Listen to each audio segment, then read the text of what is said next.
Bismillahirrahmanirrahim. Assalamualaikum warahmatullahi wabarakatuh. Waalaikumsalam warahmatullahi wabarakatuh. Alhamdulillahi rabbil alamin. Wassalatu wassalamu ala asyrafil anbiya'i wal mursalin wa ala alihi wa sahbihi ajma'in. Bersyukur kita kepada Allah Subhanahu wa taala yang telah memberikan kita kesehatan, kesempatan, dan bersolawat kita kepada Nabi Muhammad sallallahu alaihi wasallam dengan melafazkan Allahumma sholli ala Sayyidina Muhammad wa ala ali Sayyidina Muhammad. Pemirsa Kifah Channel yang dirahmati Allah, berjumpa lagi kita di acara Kifah Talk Show yang mana rutin kita laksanakan sekali dalam satu minggu. Yang mana kita akan membahas tentang berita-berita terviral pada saat ini dan bagaimana Islam memandangnya. Tema yang akan kita angkat pada pertemuan kali ini adalah menyempurnakan kemerdekaan dengan ideologi Islam. Untuk membahas tema ini, kita telah berhadir Ustadz Syarifuddin Caniago sebagai narasumber. Assalamualaikum Ustadz. Waalaikumsalam warahmatullahi wabarakatuh. Sehat Ustadz ya? Alhamdulillah sehat. Begini Ustadz, sejak proklamasi 17 Agustus 1945, usia Indonesia merdeka sudah memasuki 80 tahun. Semestinya dengan usia kemerdekaan yang hampir satu abad, negeri ini telah mencapai kemajuan, kemakmuran, kesejahteraan, dan keadilan. Namun sayang, apa yang terjadi justru negeri ini didera oleh berbagai persoalan. Bisa Ustadz jelaskan kondisi faktual negeri kita pada saat ini Ustadz? Ya. Bismillahirrahmanirrahim. Assalamualaikum warahmatullahi wabarakatuh. Waalaikumsalam. Alhamdulillahirabbil alamin. Wassalatu wassalamu ala asrofil anbiya'i wal mursalin wa ala alihi wa sahbihi ajmain. Asyhadu an la ilaha illallah wahdahu la syarikalah wa asyhadu anna Muhammadan abduhu wa rasuluhu allazi la nabiyya ba'da. Bertemu lagi kita ya di Kifah Talk Show kita ya, dan kemudian tadi sudah disampaikan oleh host tadi tema bahasan kita di kali ini tentang penyempurnaan kemerdekaan itu dengan ideologi Islam. Nah, tadi ada yang diminta penjelasan ya, tentang kondisi negeri yang saat ini pas dia di bulan kita merayakan kemerdekaan ya, dan ini perayaan di kali ini dia perayaan ke-80 ya. Itu waktu yang sudah cukup lama ya, 80 tahun ya. Jadi kita perkirakan mungkin kalau ada bayi yang lahir di tahun 45 itu sudah banyak yang meninggal sekarang. Ada banyak yang meninggal mereka sekarang ini ya. Sudah 80 kan, sementara usia kita sebagaimana yang diapakan oleh Rasulullah itu hanya antara 60-70 rata-rata ya. Walaupun ada juga yang lewat dari itu, tapi nggak banyak. Dan kemudian ternyata dia apa yang kita harapkan dengan kemerdekaan yang dulu, yang kita harapkan ketika kita berjuang ya, mengusir penjajah itu, sampai detik ini ternyata belum kita rasakan ya. Dan dia sebut dia kesejahteraan, keadilan, ya, ketentraman dan lain-lain ya. Itu tidak kita rasakan. Padahal sudah 80 tahun gitu kan. Ngapain aja gitu kan. Dan kondisi kita saat ini, terutama di tahun ini itu justru semakin buruk ya kondisi itu di tahun ini ya. Sampai kemudian ada di curhatan dari perasaan hati warga Indonesia yang terutama kalau sekarang itu karena dia ada jalur mereka mengungkapkan perasaan itu melewati medsos gitu kan. Kita bisa melihat banyak situ. Ada situ yang mengatakan permintaan kepada Belanda untuk kembali menjajah negeri ini karena sudah tidak tahan dijajah oleh bangsa Indonesia sendiri katanya. Itu kan mengerikan sekali itu kan. Jadi di situ terlihat penjajahan Belanda itu udah lebih bagus dari kondisi kita saat ini gitu kan, dari mereka ya, walaupun ini masih bisa diperdebatkan lah masalah ini kan. Nah, tapi ini menunjukkan bahwa mereka merasa kondisi ini buruk sekali saat ini ya. Nah, dan ada lagi yang ini ya, ketika ini di bulan ini memang dia seharusnya masyarakat itu dengan sukacita, dengan bergembira mereka itu menaikkan bendera merah putih. Tapi ternyata di tahun ini banyak yang menyuarakan mereka enggan menaikkannya. Bukan karena tidak cinta pada negeri, tapi karena mereka melihat bendera itu lambang kemerdekaan. Sementara kemerdekaan itu mereka maknai dengan kita mendapatkan kesejahteraan, keadilan, keamanan, dan itu tidak ada. Berarti kita belum merdeka ya. Kalau belum merdeka ngapain mengibarkan simbol kemerdekaan? Jadi agak ini ya. Jadi banyak sekali ya yang muncul itu. Itu menunjukkan kondisi yang buruk pada negeri ya. Dan kondisi itu apa saja sih itu kan kondisi yang membuat buruk kepada negeri itu ya. Kalau kita bicara tentang kemerdekaan ya dari satu sisi lah ya, kemerdekaan itu kan kita tentunya ingin menghilangkan apa saja hal-hal buruk yang dulu terjadi sewaktu kita masih dijajah. Nah, itu kan. Pertama itu adalah penjajahan itu penjajahan dulu kan penjajahan fisik. Orang yang menjajah itu ada langsung di tengah kita gitu kan. Kalau ada yang melawan langsung mereka bunuh dan ini segala macam gitu kan. Dan keburukan yang ada di masa penjajahan dulu adalah masyarakat atau rakyat itu tidak punya hak bersuara, ya, hak untuk menyampaikan pendapat mereka, itu nggak ada ya. Dan kondisi sekarang pun itu muncul ya. Ketika ada orang yang bersuara langsung kemudian dikriminalisasi, langsung dilaporkan ke polisi, ini padahal itu hanya kritik-kritik gitu kan. Ya, itu mereka lihat ya sama seperti yang dulu gitu kan. Sama seperti yang dulu. Kemudian keduanya kondisi yang ada di masa penjajahan dulu kita itu dirampas kekayaan-kekayaan kita. Ya? Apakah kekayaan dalam di alam ini ya, atau kekayaan yang kita hasilkan. Pokoknya hasil tani, hasil apa kita maksud dulu. Kalau di masa dulu kan kalau di Indonesia itu kan bisa dibilang hasil kerja dari masyarakat itu hanya bertani di masa masih penjajahan dulu kan. Dimana kita lihat hasil tani kita harus kita berikan kepada mereka.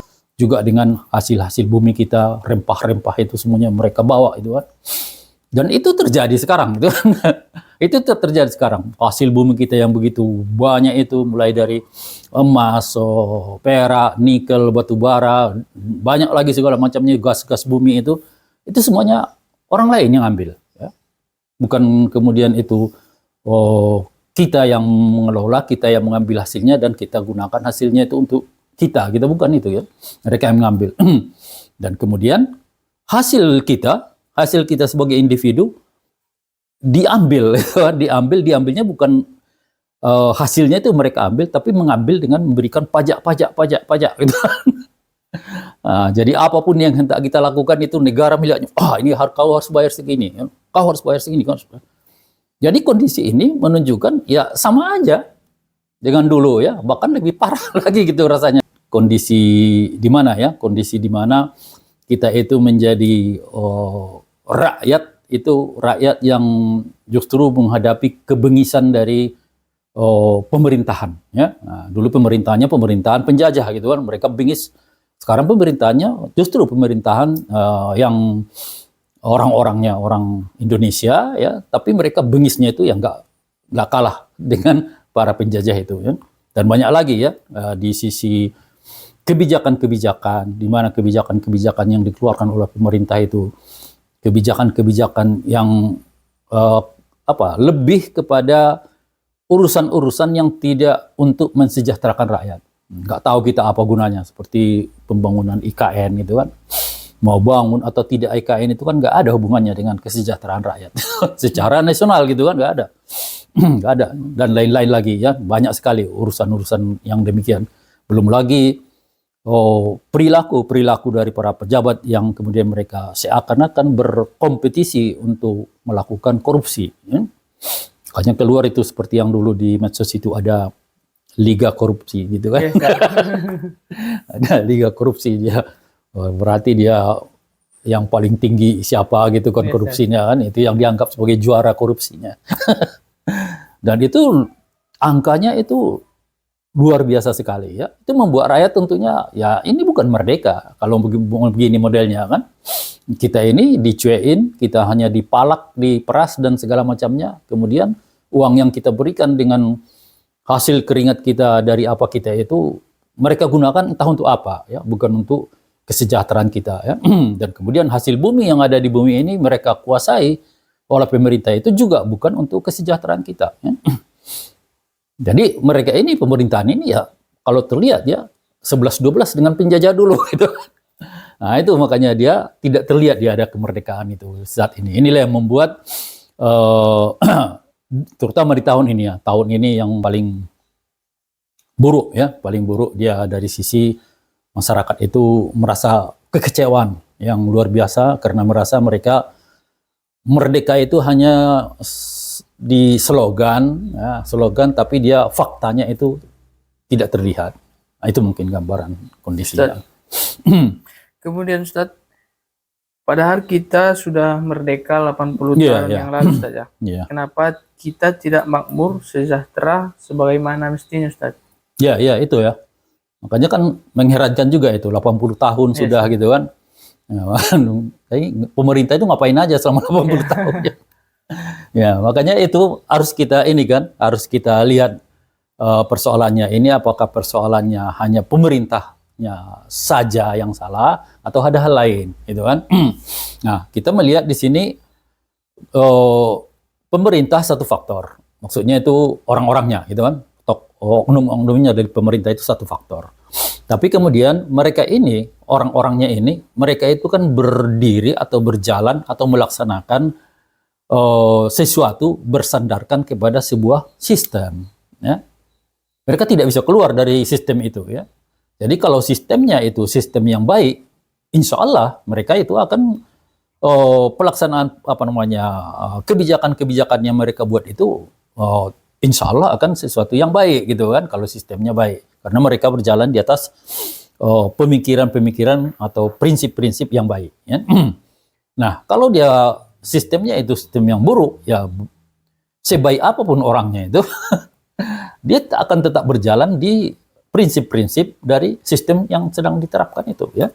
Dan kita tahu sekarang ini kita itu yang diterapkan di negeri ini adalah sistem yang berasal dari ideologi kapitalis, ya di mana itu dia ada disebut itu 3 in 1 gitu kan, ya, dari sekuler demokrasi kapitalis. Ya, itulah yang diterapkan di negeri ini. Ya. Dan ini adalah sistem yang sudah terbukti buruk, ya. Bahkan di awal-awal dulu pun sudah banyak pengamat-pengamat yang mengatakan ini adalah sistem yang buruk sebenarnya, ya. Ya, karena berbagai hal, ya.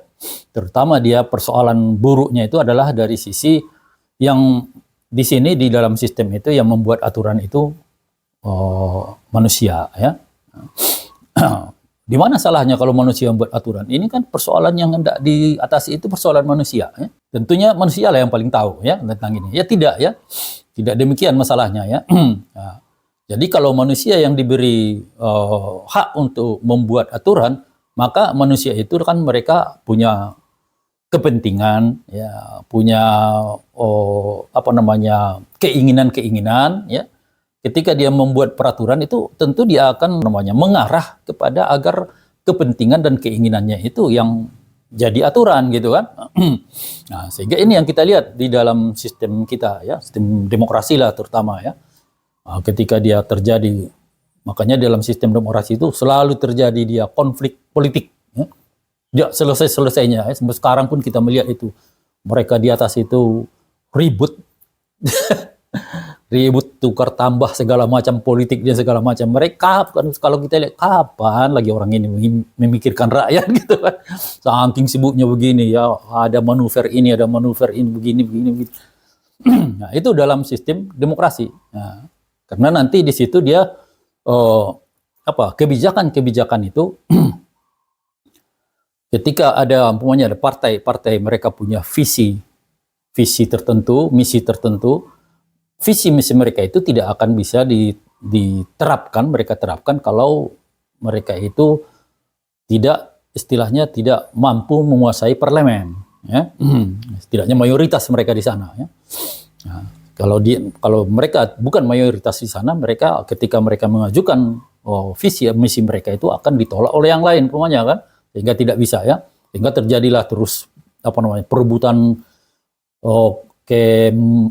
kemayoritasan di dalam parlemen itu ya, dengan berbagai cara ya.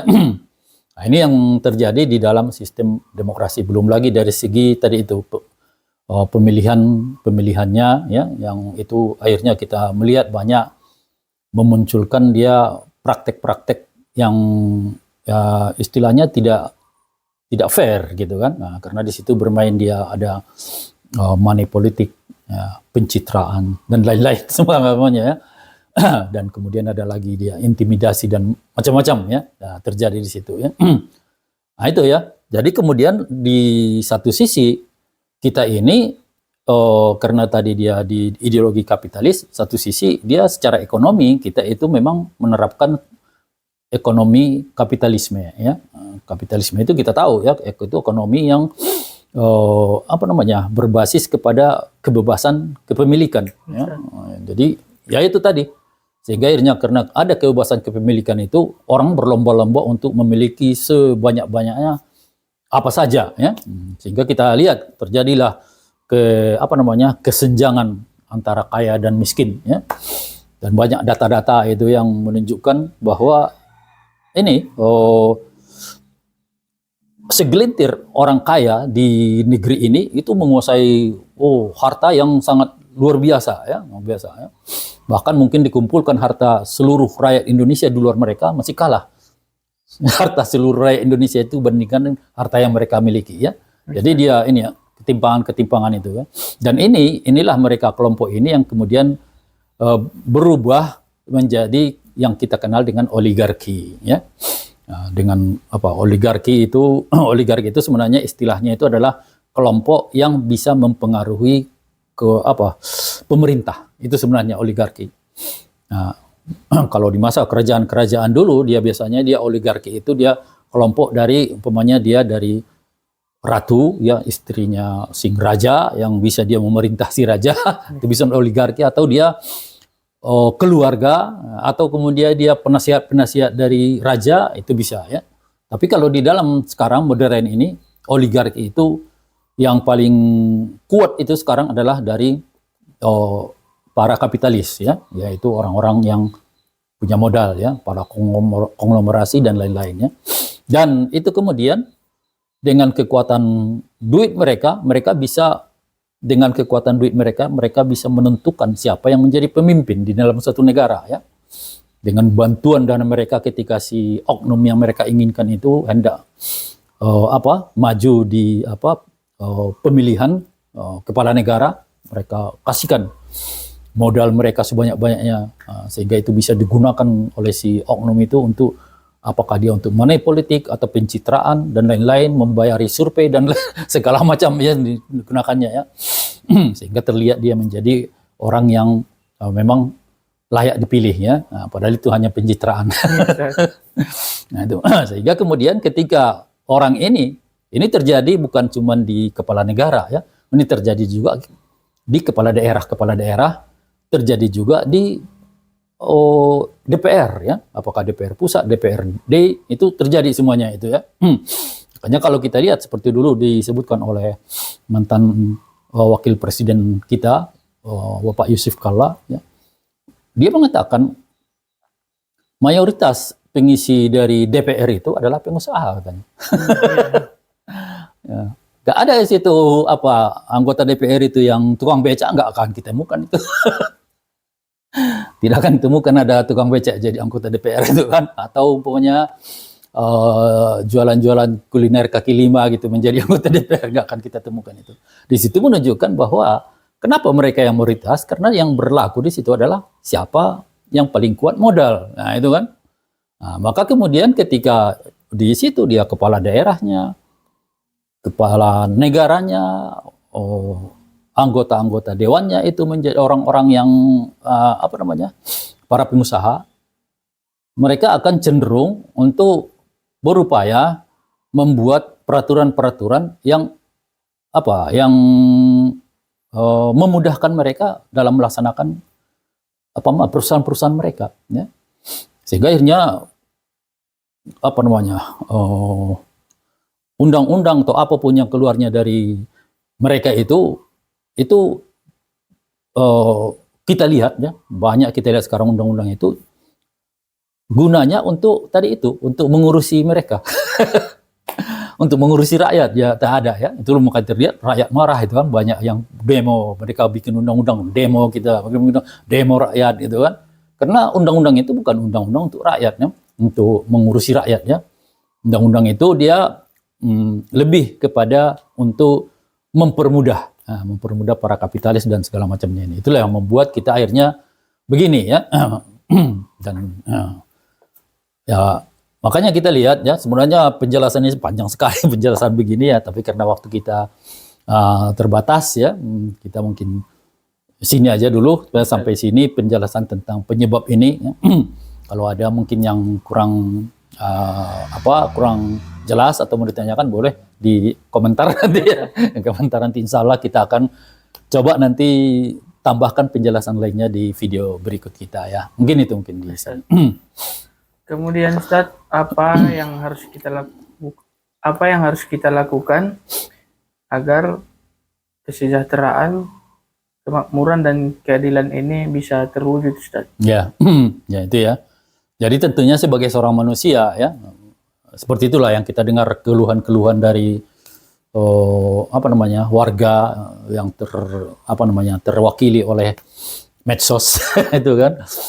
Nah itu mereka itu menunjukkan kegelisahan mereka, kebingungan mereka, keinginan mereka agar ini bisa berubah ya, kondisi ini bisa berubah ya. Karena lama-lama itu ya ini tadi ya, mereka ya ada batas ketahanan mereka ya, atau bilang batas kesabaran. Nanti seperti yang terjadi di Pati di 2 hari kemarin itu ya, tanggal 13. Nah, itulah ketika kesabaran rakyat itu sudah habis ya, akhirnya mereka itu maju untuk melengsarkan kepala daerah mereka itu ya. Itu juga nanti bisa terjadi secara skala nasional. Kalau ini memang tidak ada perubahan ya. Saya kira itu mungkin terjadi, kemungkinan besar akan terjadi ya kalau ini tidak berubah ya. Persoalannya sekarang adalah perubahan itu kemana kan itu kan? Ya, perubahan itu kemana? Apakah cukup kita demo, menggulingkan pemerintahan, ya, menggantinya dengan orang yang lain? Apakah cukup dengan itu? Dan belakangan ini ada juga curhatan-curhatan yang muncul untuk bubarkan DPR gitu kan? Itu bagaimana kalau DPR bubar, berarti demokrasi itu mati gitu. Karena itu dia salah satu pilar dari demokrasi ya. Adanya wakil rakyat. Nah, itu pilar dari demokrasi. Kalau dia ini kita tidak adakan, maka demokrasi itu mati ya. Nah, berarti kalau memang ada keinginan untuk membubarkan DPR, berarti membubarkan demokrasi juga gitu kan. Nah, jadi bagaimana sih sebenarnya ya? Kalau kita pertahankan demokrasi, DPR itu harus ada. Tidak mungkin tidak ada, harus ada dia itu. Nah, makanya di sini perlu kita sebagai Muslim ya, karena ini pun dia channel dakwah Islam ya. Kita coba tawarkan bagaimana sih pandangan Islam tentang masalah kemerdekaan ini ya. Hanya kita tawarkanlah, kita sampaikannya. Jadi dalam Islam itu mutlak itu manusia itu tidak boleh menghambakan diri kepada selain dari Allah ya. Hanya Allah ya, kita ikuti itu hanya Allah ya. Dan kemudian kalau ada pemimpin itu yang kita ikuti, ya nggak mungkin kan Allah kita ikuti kan, sementara kita bernegara harus ada juga pemimpin ya. Bagaimana kita ya, jadi pemimpin yang kita ikuti itu pun dalam sininya karena dia tidak diboleh seorang muslim itu dia menghamba kepada selain Allah, maka pemimpin kita itu pun harus pemimpin yang menghamba kepada Allah ya. Baru kita sebut itu ketika kita taat kepada pemimpin itu bukan taat kepada selain Allah. Nah, jadi itu ya. Jadi pemimpin yang taat kepada Allah itu ya adalah pemimpin yang ini, yang mengikuti seluruh ketentuan-ketentuan yang datangnya dari Allah. Nah, artinya dia menerapkan ketentuan dari Allah itu ya syariat Islam ya, menerapkan syariat Islam tentunya ya.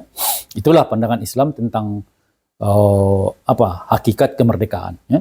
Jadi ketika di saat kita kemudian mentaati pemimpin yang pemimpin itu tidak tidak taat kepada Allah dalam artian tidak menerapkan dalam pemerintahannya syariat Islam, maka itu bisa berarti kita itu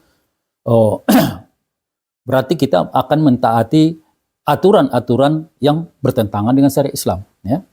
Karena dia tidak memakai syariat Islam berarti kan dia membuat sebuah syariat baru, ya, undang-undang baru, peraturan baru ya. Makanya kita lihat ya, dalam Islam itu riba haram. Di negeri kita oleh pemerintah itu riba itu halal. Bahkan udah semi wajib gitu kan. Nah, kemudian dalam Islam itu zina itu haram ya. Di negeri kita itu aturan yang dibuat itu adalah zina itu tidak ada masalah selama tidak ada yang keberatan. Nah, jadi dia zina itu menjadi delik aduan ya. Harus ada yang mengadu baru itu diproses ya. Kalau tidak ada yang mengadu itu enggak ada masalah ya. Dia itu kan. Dan itu lagi dia pemainnya seperti pungutan-pungutan pajak ya. Di negeri ini jalan tapi dalam Islam itu haram hukumnya kan. Nah, maka yang pemungut pajak ya, sohibul maksi ya, disebut pemungut pajak itu disebut tuh la yadkhulunal jannah, tidak akan masuk surga. Pemungut pajak ya. Tapi sekarang itu ya semua instansi negara jadi pemungut pajak. Di mana-mana pajak ya. Nah, jadi itu ya.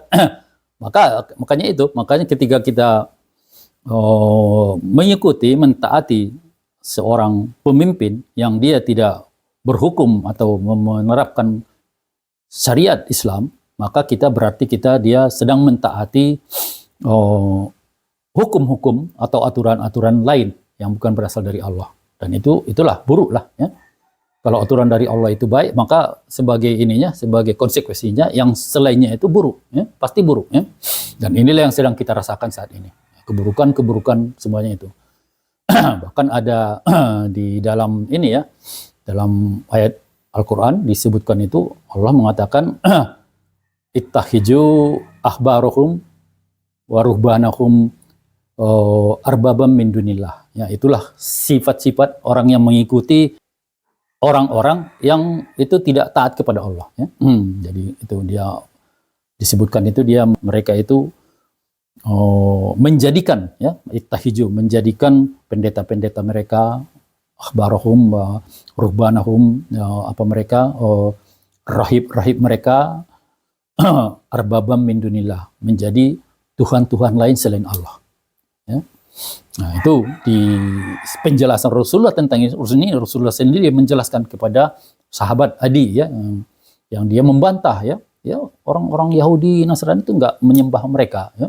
Jadi Rasulullah menjawab, mereka itu para pendeta rahib itu menghalalkan sesuatu yang diharamkan Allah dan mengharamkan sesuatu yang dihalalkan Allah ya. Dan kemudian mereka ikut. Mereka menerima, ikut mereka.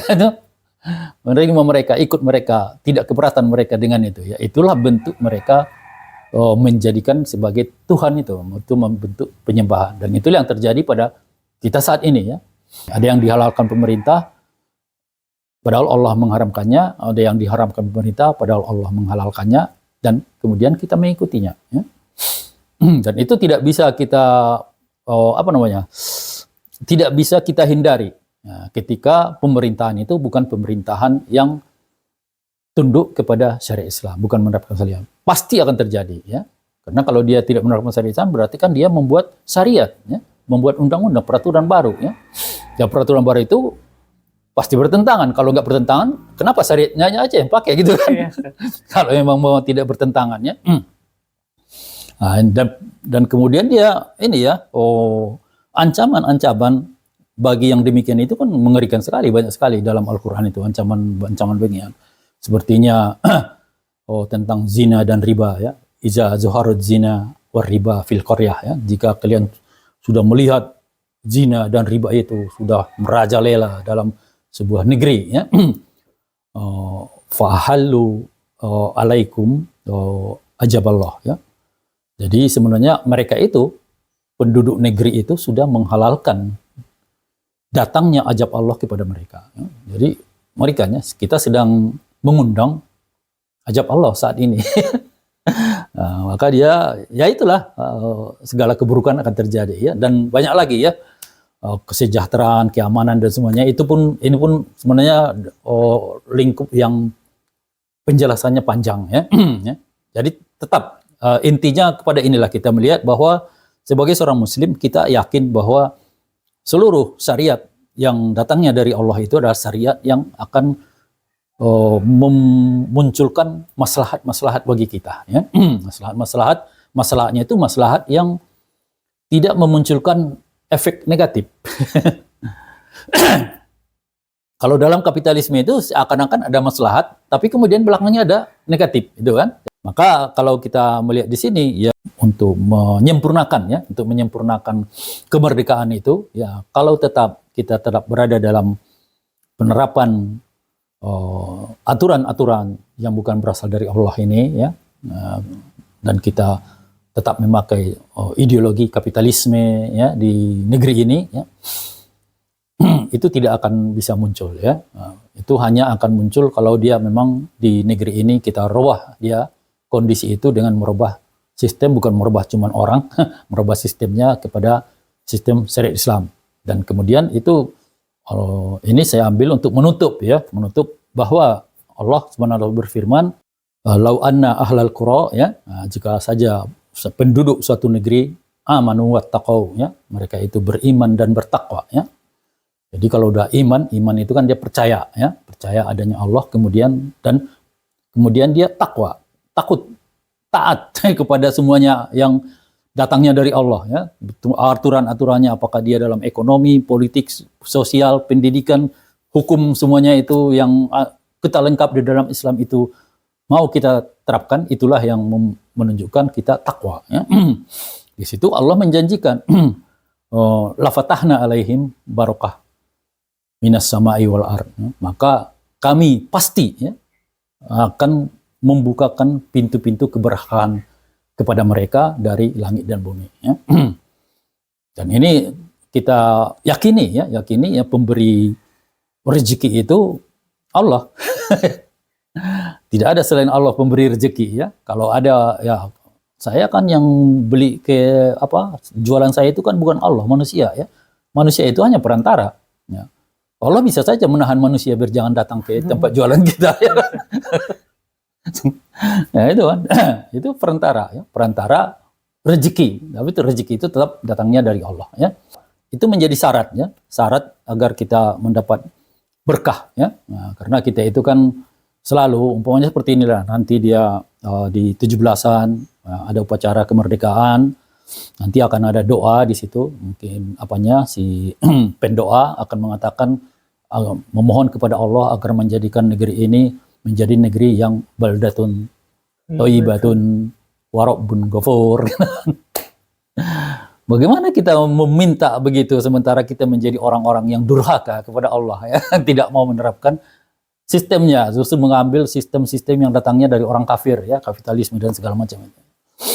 Jadi ya itulah gambaran untuk bisa menyempurnakan kemerdekaan itu, dan ini akan kedepannya itu kelihatannya kalau kita melihat tidak ada titik terang ke depannya. Ini akan kita bahkan akan masuk ke kegelapan yang terus menggelap ya. Kita lihat juga di medsos itu udah berapa banyak itu muncul